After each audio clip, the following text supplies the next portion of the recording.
The Super Monkey was buffed in the most recent update to BTD6, and here's exactly what was changed. The 004 Dark Champion projectiles bounce like Quincy, 0.1 second delay. The 004 Dark Champion cost used to be 60k, and now it will be $55,555. The 004 Dark Champion camo bonus increase from 1 to now 2. 005 Legend of the Night camo bonus increase from 1 to now 4. And finally, the 005 Legend of the Night Moab bonus increase from 8 to now 13. And Ninja Kiwi said, higher tiers on the bottom path have struggled to compare to clusters of tier 3s for a while now. To help with this, we thematically really like the idea of bottom path gaining a ricochet effect, possibly gaining teleport mechanic value repositioning for better ricochet angles, and a big improvement to the tower's camo path identity as higher tiers become far more effective at handling DDTs. So we're going to be focusing on the Dark Champion projectile change because that honestly just sounds really cool. So without further ado,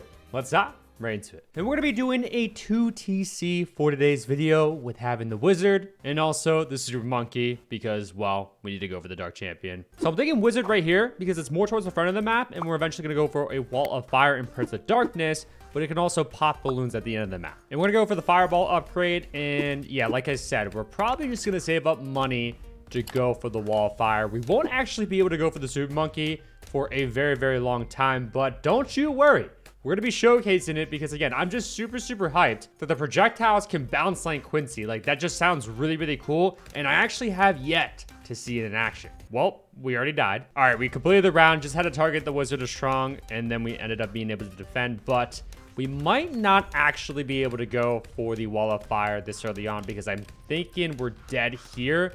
No, wait. Okay, wait, we're good still? I'll try my best to go for the Wall of Fire, but if all comes to worst, I'm going to go with the bottom path to upgrade the Intense Magic because I will be cross-pathing with the bottom path because we're going to need to be able to hit Camo Balloons on round 24. And in order to hit Camo Balloons, we need that Monkey Sense upgrade. And yes, we can go for the Wall of Fire upgrade now. Perfect. Now, dude, with this, we're going to be smooth sailing. Just like in Battles 2, Wall of Fire is absolutely goated. Our one concern, though, is going to be Purple Balloons, okay? Purple Balloons, yeah, the Wizard isn't the greatest at popping them. But I'm not sure what rounds, like the first round where there are a ton of Purple Balloons. But hopefully that's not until a very, very long time, okay? And in order to pop down Purple Balloons with the Super Monkey, we either need a Dark Champion on the map, which we probably won't have a Dark Champion on the map for a very, very long time, or we don't cross path with the top path upgrades because once you do that with those plasmas and stuff, you're just not able to pop Purple Balloons. But we're going to be fine too because I'm thinking we're going to have the Necromancer upgrade by then. Necromancer has also the ability to pop Purple Balloons, or the Graveyard Balloons do. But we did go for the Monkey Sense upgrade, so we do have that camo detection that we need for round 24. And I guess, yeah, we'll just go for Shimmer now. Now, the one kind of sucky thing is with cross pathing with the bottom path is that we actually cannot target where the Wall of Fire places. However, just like in Battles 2, and in BTD6, the Wall of Fire will just automatically place to the closest part of the track that the Wizard itself is the closest to. Ooh, Purple Balloons here. Later. I can't believe it, but we're going to have to restart the run, unfortunately. So here we're going to die to Purple Balloons once again, but instead of going for the Shimmer upgrade, we actually just go for a Super Monkey right here, right now, which, where do we want this to be exactly? We want this to be more towards the back of the map. Maybe not down here next to the Wizard, though, because it's blocked right there from that log. So I'm thinking right here is going to be the best positioning for it. And don't worry, too. Once we upgrade it to the Dark Knight, at least, we'll be able to reposition it anyway with this ability. By the way, I'm going to set the Strong right here to pop down these Purple Balloons. Oh, okay. The purples come out at the end of the round. I was so confused right there, but nonetheless, we were able to defend. And again, the Super Monkey has the ability to pop these Purple Balloons since it is not cross path with the top path at all, because once you cross path to the top path, those projectiles are considered magic. Thus, they don't have the ability to pop purples. And we also do have lead detection with having the Wall of Fire and just the Wizard in general, so we're good against those round 28 leads. And I still don't think we're gonna go for the Shimmer here because I think we're gonna need some better Moab defenses, and the Super Monkey definitely comes to mind for that. So I'm thinking knockback here is definitely gonna greatly help us out.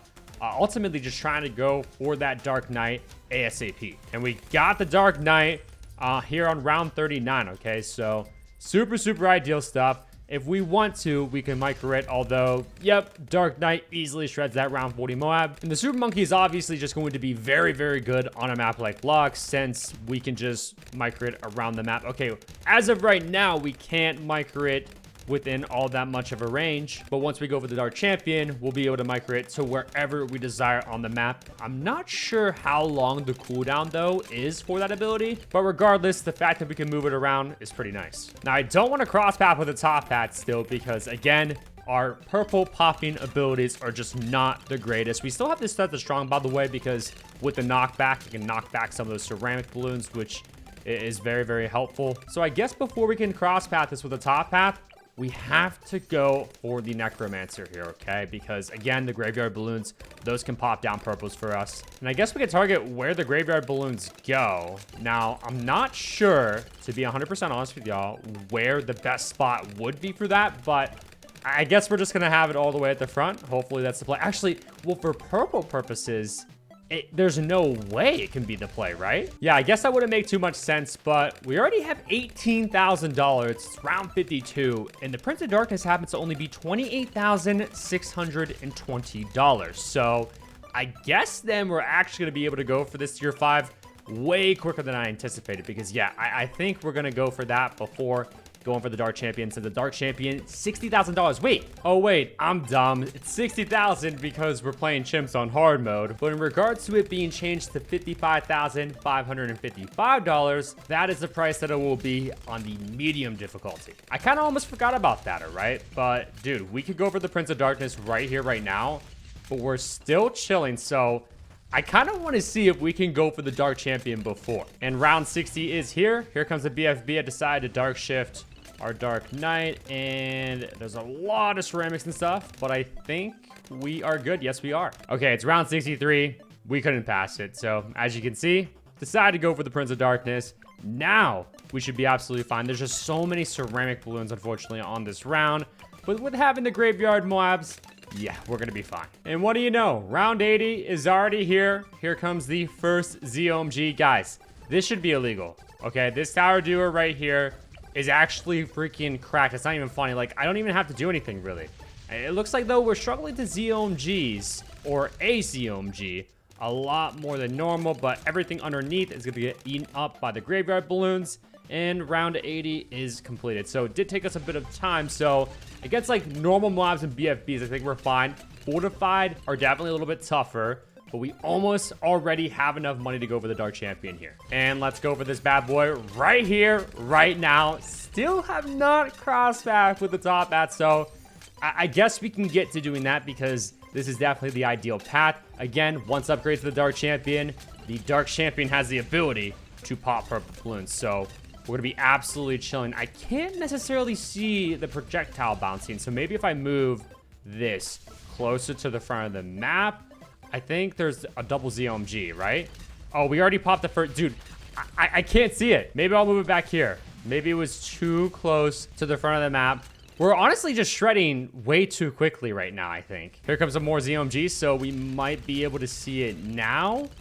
No, dude. Are you kidding me? Okay. Maybe then we dark shifted all the way back here. We give the balloons some time to get through the map. Like, this is funny that this is even an issue in the first place. I literally have to move my defenses more towards the back of the map just so I can see all the Graveyard Balloons. Maybe too, I could target the Graveyard Balloons to up there. And I do not see any bouncing still. And it's round 93 here. We're still absolutely freaking vibing. And again, I just don't notice a difference really with the projectiles, but it can't just bounce to like anything, right? It said like Quincy. Quincy can only bounce to balloons, I believe, that are pretty close to its range. Maybe a bit outside. I can't exactly remember. Oh, I see it a little bit. I saw it a little bit. Okay. I slowed things down and I can see the bouncing. It's just so hard to tell when you're shredding that hard. And that's exactly what the Dark Champion has been doing here, even on round 96. It is a piece of cake for these two towers. So I guess the ricocheting, yeah, it's a small range for freaking sure. We should be able to see it here a bit more. Yeah, I saw it. I saw it a little bit. I hope I'm seeing this right, but it's looking like the plasma rangs, or whatever the heck you want to call it, just the projectile of the Dark Champion. Oh, yep, definitely bouncing there. Okay, that is sick. Again, you can have like optimal positionings too, so that the projectiles themselves will ricochet a bit better. So maybe my positionings have just been pretty dog water, and that's 100% valid, okay? Because I'm gonna be completely honest with y'all, I don't know what would be a good position for it to ricochet from, but round 98, the hardest round in my opinion before round 100. Can we defend? I'm thinking so, guys. Like I said before, this has been an absolute walk in the park. Let's actually dark shift you to over here. Prince of Darkness not doing all that much, but I think the Legend of the Night just solos this. Does it not? I'm pretty sure. Did I say Legend of the Night? Okay, I meant the Dark Champion. You know what I mean. But we were able to defend there. Round freaking 99. And it is bouncing. Okay, you could see it a lot more from those DDTs, probably because of the spacing, but round 100 is here. Be a freaking deal. I'm gonna actually have to dark shift this to more over here, I believe. Okay, I will wait so that it can do a little bit more damage here. We're just gonna pop up this BAD layer, and then honestly, Prince of Darkness, maybe we should have this more down here. The Graveyard Balloon's just ready to go, just in case if we need help. But we might not even need help here because the BAD is about to crack off. Come on, come on, come on. Pop down the DDTs, and the ZOMGs should also be easy claps. And okay, it pushed more than I thought that it would push, but nonetheless, we got the victory. Wow, yeah, this 2TC, once again, this is crazy, guys. 1.1 million pops for the Dark Champion here, and then almost a million pops as well for the Prince of Darkness. So round 117 here has a lot of fortified DDTs, and I just wanted to show you guys this in Sandbox mode so that you can see the projectiles bouncing once again a little bit better. It seems like they bounce a lot more and they're a lot more visible when DDTs are on the map. And yep, you can see the plasmas just going all over the place. Will the Super Monkey be able to defend with the Dark Champion, I should say? No, we're gonna get overran a bit unless the projectiles clutch up. 2 DDTs. Oh, okay, almost. But yeah, the bouncing is freaking sick once again. And if you haven't already, make sure to check out this video where we see if you can beat chimps with only support towers. So the NG, Spike Factory, Village, and Beast Handler. It gets crazy. Go check it out.